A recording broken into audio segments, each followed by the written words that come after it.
Breaking news, 7 months to the day that the Ethiopian National Defense Forces captured the Tigrayan regional capital of Mekelle.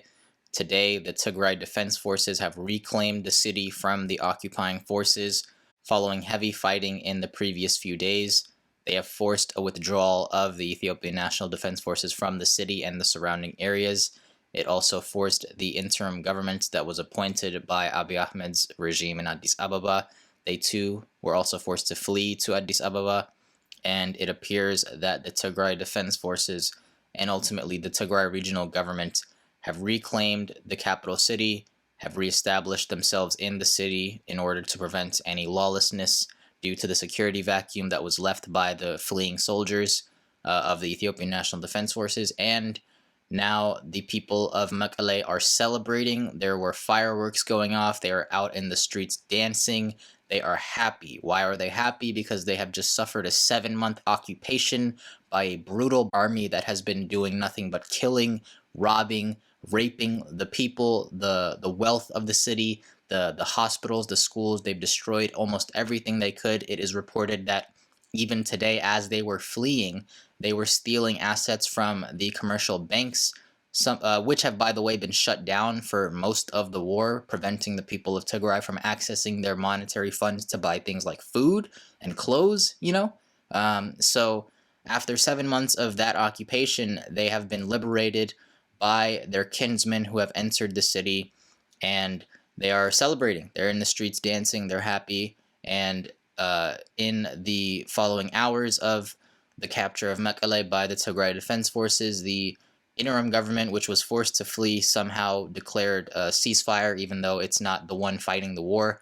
And the federal government somehow accepted the ceasefire from the interim government, which isn't fighting the war. It makes no sense. I think it's just to save face. They really were getting their asses handed to them in the most recent operation. I believe it was called Operation Alula, named after the praised Tigrayan general back in Johannes's days.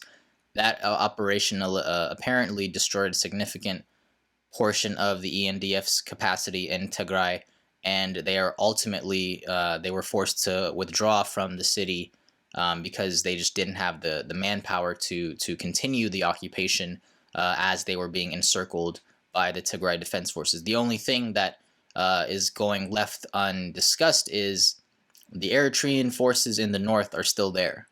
The ceasefire, I haven't seen any details about the ceasefire with regards to the Eritreans. There really aren't any details at all, other than they're saying it's going to last the duration of the rainy season. And so the Eritreans are still to the north. I'm seeing people talking about renewed killings of civilians in Eritrean occupied areas in sort of retaliation for the Tigray Defense Forces victory here. So I don't want to, rain on anyone's parade, but like people are talking about like, oh, they should march to Addis Ababa. You're insane. Like there's still a war going on to the north. The Eritrean government, it appears, is breaking with the Ethiopian government on this policy because they're continuing their occupation while the Ethiopian government is fleeing. So let's celebrate the end of the occupation of Mekelle, but there's still probably at least 40% of Tigray that's occupied by invading forces. So let's continue to keep our eyes vigilant until all of Tigray is free. Thanks for watching.